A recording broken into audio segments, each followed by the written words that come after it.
Ce principe-là est évident. Nous pouvons prendre un petit exemple. Je pense que dans nos parcelles, nous avons l'habitude de semer les arachides. Dans le domaine de la culture des arachides, quand il faut semer, on prend seulement un grain d'arachide, nous le mettons dans le poquet dans la terre. Alors nous avons semé un grain d'arachide. Mais les jours de la moisson, nous n'allons pas récolter un grain d'arachide qu'on a. Mais nous allons toujours récolter beaucoup d'arachides plus que ce qu'on avait semé. C'est ça ce qui stipule ce deuxième principe. Là où on avait moins semé, mais lors de la moisson, nous allons récolter beaucoup de choses par rapport à ce qu'on avait semé. C'est pourquoi ce principe doit toujours vous encourager de toujours s'aimer, connaissant que lors de la moisson, une seule personne, lors de la moisson, avec ce principe de multiplication, toi tu seras injurié par tout le monde à cause de ton comportement. C'est pour cela tout un chacun de nous doit marcher avec ce principe dans sa tête. Connaissez que ce que j'ai semé ici, lors de la moisson, le principe de la multiplication sera mis en pratique. Est-ce que nous disons Amen? Que le roi des rois vous bénisse. Alors la question que nous nous posons, nous avions planté, nous avions semé un grain d'arachide. Comment ça fait-il? Lui fait les calculs. Il seulement la multiplication. Cet homme-là c'est qui? Cet homme-là c'est qui? Laissez-moi te dire. Il s'appelle Jésus-Christ de Nazareth. C'est toujours la multiplication. C'est lui qui a le pouvoir de multiplier les semences que nous mettons dans la terre. Alors, le comportement que nous affichons, le Seigneur le multiplie. Nous sommes appelés à toujours faire du bien. Parce que l'Éternel Dieu va multiplier tout ce que nous avons. C'est pourquoi la Bible nous dit, c'est lui qui sème pour sa chair moissonnera de la chair la corruption. Comme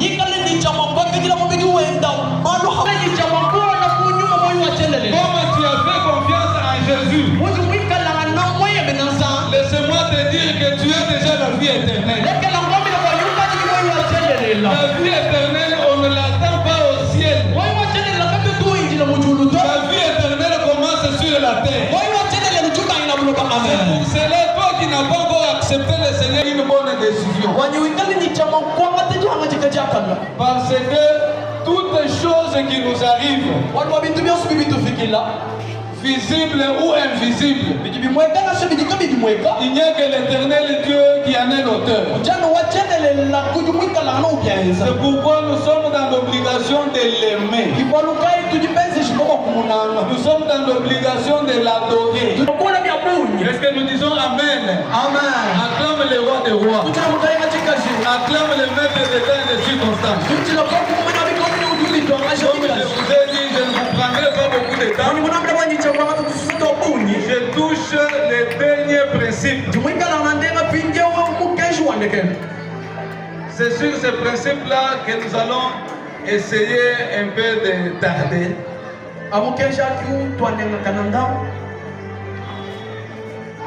Et avant de les toucher, je voulais vous parler d'un homme. on avait semé.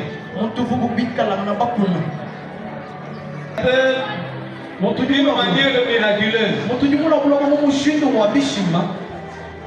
Et il est monté au ciel aussi d'une manière miraculeuse. Il est venu sur la terre avec une mission. La mission de te sauver et de me sauver aussi. Quand il était dans la mission, les Juifs, alors ils se sont décidés de les tuer. C'est ainsi qu'on l'avait tué. Et on l'a enterré. Laissez-moi te dire, avant que Jésus soit enterré, il était homme 100%. C'est pour cela, s'il est à Bethanie, il ne pouvait pas se retrouver en Galilée. Alors, quand on l'a planté, quand on l'a enterré, la terre n'a pas pu supporter cet homme. La Bible nous dit 3 jours après, cet homme est ressuscité. Et quand il est ressuscité, il a changé de nature.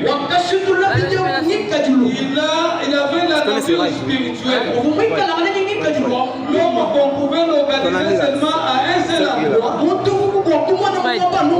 Après sa résurrection, il est présent partout.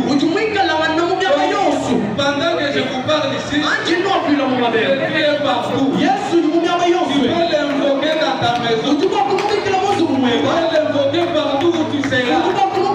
Le Seigneur Jésus t'écoutera. Parce que ce principe de multiplication s'est manifesté dans sa vie. Avant qu'il soit enterré, il ne pouvait pas être partout au même moment.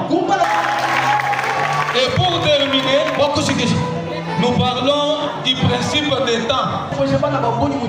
Ecclésiaste nous dit chaque chose a son temps.